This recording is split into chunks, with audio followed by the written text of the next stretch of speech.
Guten Abend, liebe Zuschauerinnen und Zuschauer, und herzlich willkommen zum Panorama, moderiert mitten in der Hauptstadt. Heute beschäftigen uns folgende zwei Themen. Ein mysteriöses, schwarzes Tram fährt durch Bern und der Armeechef fordert zu tun mehr Geld für die Sicherheit.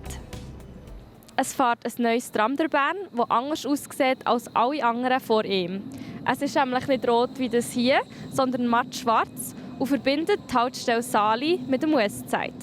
So soll die Erlebniswelt nicht erst im Zentrum anfangen.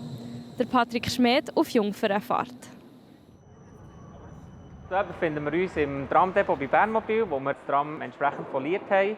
Ja, wie sind wir dazu gekommen, dass wir ein brandedes Tram machen wollen? Es war aus einem längeren Gedanken schon, dass einfach dieser Brand im Raum Bern einfach wieder mehr präsent ist. Und so sind wir recht schnell auf die Idee Tram gekommen. Im Vordergrund steht einfach der Brand Westside und so können wir den gut in die Bevölkerung von Bern transferieren.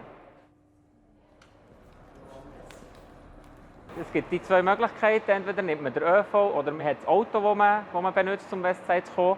Und für uns ist natürlich der ÖV immer auch ein wichtiges Thema. Und wir wollen eigentlich grundsätzlich auch, dass unsere Kundinnen und Kunden mit dem Tram anreisen. Und entsprechend wollen wir dort von Anfang an, von Bern aus, dass sie von dort auch sehen, hey, schau, das Tram geht zum Westside. Und das war so auch die Idee, genau. Die letzten 2 Tage war die Folierung vom Tram. Morgen ist der Tag, wo die Generalversammlung, die Mieterversammlung stattfindet. Das ist einmal im Jahr, wo wir unseren Geschäften, also unseren Mietern, quasi die ganze Jahresplanung und wichtige Themen präsentieren und natürlich auch als Gefäß ist für Gespräche. Und dann haben wir das als perfekten Zeitpunkt nutzen als Überraschung. Und so ist es, dass am Morgen das Tram einfahrt vor dem Westside und dann entsprechend unsere Mieterinnen und Mieter können das Tram besichtigen und einfach der Wow-Effekt auch da ist. So können wir cool in den Tag starten und es soll wirklich ein Highlight des ganzen Jahres werden. Es ist genau so rausgekommen, wie ich mir das vorgestellt habe. Ich bin sehr zufrieden mit dem Design, die matt schwarze Folie, gibt so den Hintergrund und das weiße Logo sticht echt vorne. Und ich habe das Gefühl, die Strahlkraft wird sehr gross sein und auch aus der Distanz wird man das mega gut sehen und einfach der Brand Westside wird sehr gut hervorstechen. Es war 2008, als das Westside eröffnet hat. Ich habe dann bei einem Radio gearbeitet. Und wir waren Medienpartner bei dieser Eröffnung. Das war für Bern und vor allem für die Region hier eine riesige Geschichte. Und ich glaube, es ist immer noch so. Also, wir haben sehr gute Besucherzahlen und das ist in der Region, glaube ich, sehr, sehr gut verankert, das Zentrum. Das Alleinstehungsmerkmal, das natürlich das Westside hat, es hat einen grossen Freizeitbereich. Also wir haben ein Bern Aqua, wir haben ein Kino, wir haben einen Adventure Dome, wo die Leute länger verweilen können, Sachen erleben. Wir haben einen grossen Food Court, das Food-Angebot. Also es ist nicht nur ein Einkaufszentrum, sondern man kann hier eigentlich problemlos den ganzen Tag verbringen. Es sieht super aus, schwarz, matt und Schriftzug Westside, also wir empfinden stolz. Und logischerweise mit diesem Tram wollen wir erreichen, dass wir den Leuten auch sagen können, hey, kommt ins Westside, dass wir permanent auch in der Region Bern präsent sind. Wir haben unsere Mieter erstens mal eingeladen, wir haben unseren Vorstand von diesem Center haben wir dabei gehabt. Die Leute haben mega Freude gehabt und sind natürlich eben auch, wie ich selber auch, stolz, dass wir ein Tram haben, dass wir unseren Brand zeigen können. Es ist sehr, sehr positiv angekommen. Super gewesen.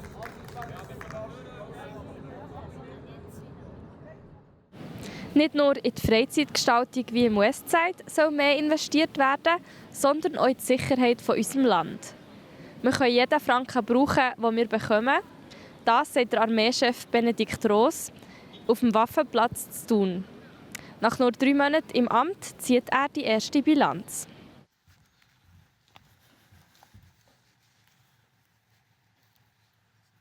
Heute, vor 40 Jahren, bin ich genau hier in Thun an einem kalten Morgen in die Rekrutenschule eingerückt.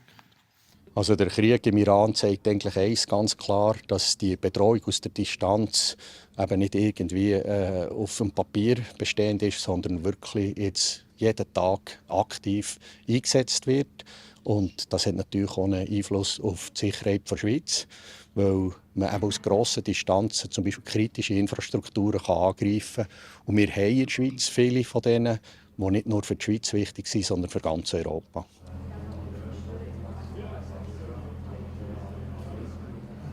Sensoren, Signal.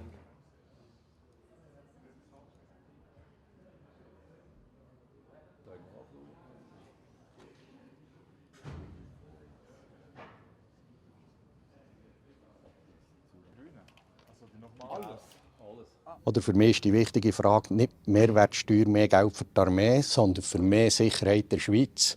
Und damit ist auch klar, das ist eine Investition für die Sicherheit der Schweiz. Und es geht gar nicht primär um die Armee. Wir wollen unseren Beitrag dazu leisten, ist ganz klar.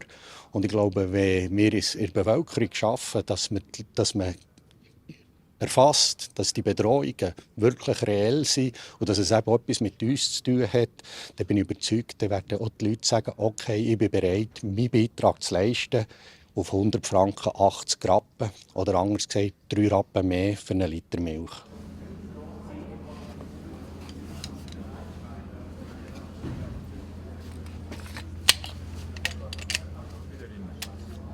Genau.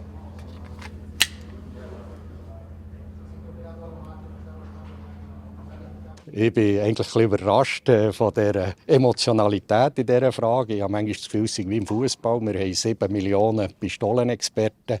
Nein, es ist eine andere Frage. Die Pistole hat man unter anderem auch gewählt, weil sie in der Schweiz produziert wird. Und damit wir sehr viel weniger abhängig sind von anderen Nationen. Mit diesen Nachrichten verabschieden wir uns von euch und danken euch herzlich fürs Zuschauen. Die vollständigen Beiträge könnt ihr auf www.plattformj.ch oder in unserer App nachschauen.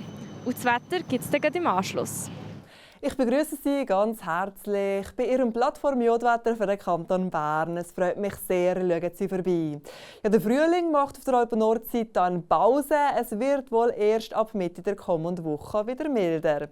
Hinter der gestrigen Kaltfront hat heute noch kalte Polarluft für kräftige Winde und entlang von den Alpen für Neuschnee gesorgt.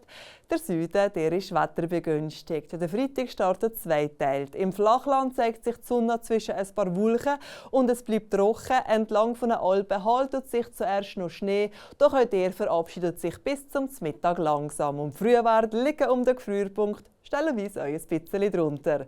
Am Nachmittag bleibt es im Flachland beim Mix aus Sonne und Wolken. Gegen den Abend lockert es zunehmen und auf. Entlang von den Alpen brauchen wir länger Geduld, denn hier zeigt sich die Sonne nur zögerlich. Dazu ist es für die Jahreszeit eher kühl und die schwach bis mässig Beise, nein, die macht es definitiv nicht angenehmer.